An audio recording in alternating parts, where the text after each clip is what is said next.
Abiso, ang video na ito ay naglalaman ng buod ng akdang El Filibusterismo. Ang mga kaganapan, tauhan, at mga pangyayari na naiulat ay salig lamang sa buod ng akda at maaring may mga pagbabago o pagkakaiba sa orihinal na teksto.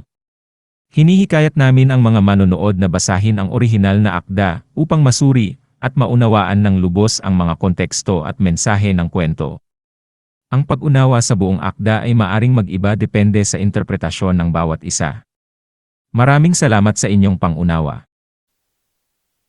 Sa kabanatang 30 ng El Filibusterismo ni Jose Rizal, pinamagatang ang pagpaparusa, makikita natin ang kaganapan kung saan sinubukan ni Simon na ipakilala ang kanyang mga pagbabago sa bansa.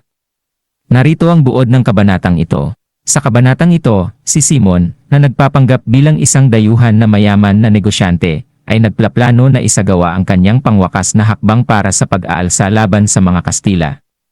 Sinimulan niyang bumuo ng isang planong pag-atake sa kasalukuyang sistema sa pamamagitan ng pagpapakalat ng mga pag-aalsa at protesta. Sa tulong ni Basilio, na naging isa ng makapangyarihan na manggagamot, nagpatuloy si Simon sa pag-aalok ng mga medical services ng mga mahihirap.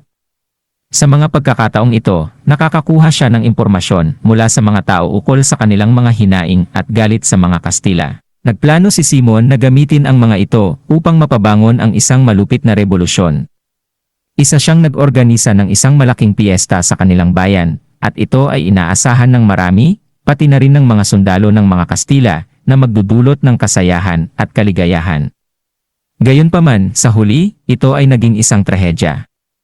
Sa halip na masamang mabuti ang mga Kastila, sinimulan nilang arestuhin at pahirapan ang mga tao na nauwi sa maraming pagkamatay at pinsalang napakalaki.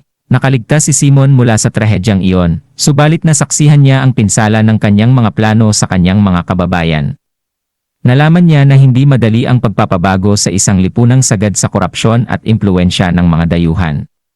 Gayunpaman, hindi siya sumuko at tuloy-tuloy pa rin niyang inilalabas ang kanyang mga hakbang upang masugpo ang mga katiwalian at magdulot ng pag-asa sa mga tao. Sa kabanatang ito ng nobela, makikita natin ang pagtulay ni Simon sa pagitan ng pag-asa at desperasyon, at ang kanyang patuloy na pagtitiwala sa mga mamamayan ng Pilipinas na makakamtan nila ang kanilang kalayaan at katarungan sa hinaharap.